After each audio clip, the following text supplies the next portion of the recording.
Listen. You're in a privileged position to learn a thing or two. Keep your mouth shut and your eyes open. It's alright. It was crack-a-lacking. It's early in the morning. I'm doing another run of videos, and I'm going to get it up and popping. I'm going to get it going.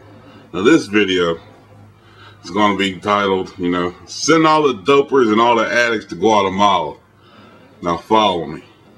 Now, due to America's inability to win the war on drugs, and a side note, in America, every time we declare a war on something, we always lose. Whether it's the war on poverty, the war on illiteracy, and people say, well, what about the Gulf War? We're still in Afghanistan, ain't we? So we technically didn't win. But, and another side note, we can't even win the war on literacy. How are we going to win the war on drugs? But I digress.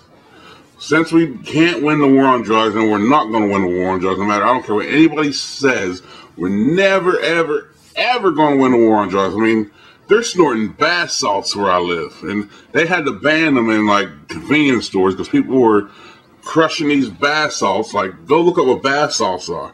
They were crushing bath salts around here, and they were snorting them. I mean, come on, they're trying to outlaw the sales of them here, which I'm like, what's next? People going to drink Drano? You're going to outlaw Drano? If you're that stupid to snort bath salts and die, that's your business to me. But I digress. Since America can't and will not ever control their war on drugs or the drug, consumers, the consumption of drugs in America, Guatemala and a couple other Central American countries are considering the prospect of legalizing drugs. Now, the United States does not want them to do that, as you can see, because we have a quote-unquote war on drugs. So if they legalize drugs, that means Guatemala and a couple other countries, transfer points shipped into states. All right. But the problem with the main reason why they're trying to legalize it, because they got so much crime down in these Central American countries, they're like, what's the point? It's kind of twofold. It's really it's that. Another thing they want American dollars. They want us to do something. I think they want military intervention for us to come down there, but we got too much stuff going on right now to help them out. But if we would have dealt with the war on drugs, then none of this would have happened. Now, when I say the war on drugs, I don't mean like marijuana. That's that's not how can I put this? I got tiptoe around this topic.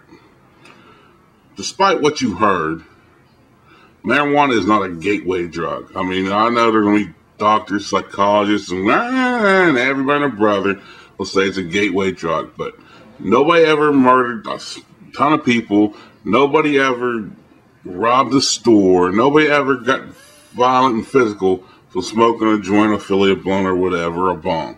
Now, I'm drug free. You could like I tell my job, you can test me anytime. The only thing I'll come back on me is love for the ladies. That's it. But me personally, I agree with legalizing marijuana for consumer consumption. But these countries in Central America, what would you do if you're overran by the drug barons and they're more powerful than the army you got?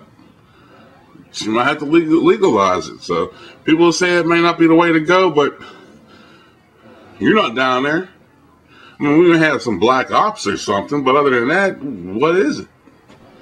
So all I'm saying is, if you want to help the drug problem, close all these rehab stations. That'll save money. Send all them dopers and drug addicts down to Guatemala. They have a ball down. Hell, you could pay for the plane and give them 2 months rent. And that will probably equal what you're paying on a drug treatment program.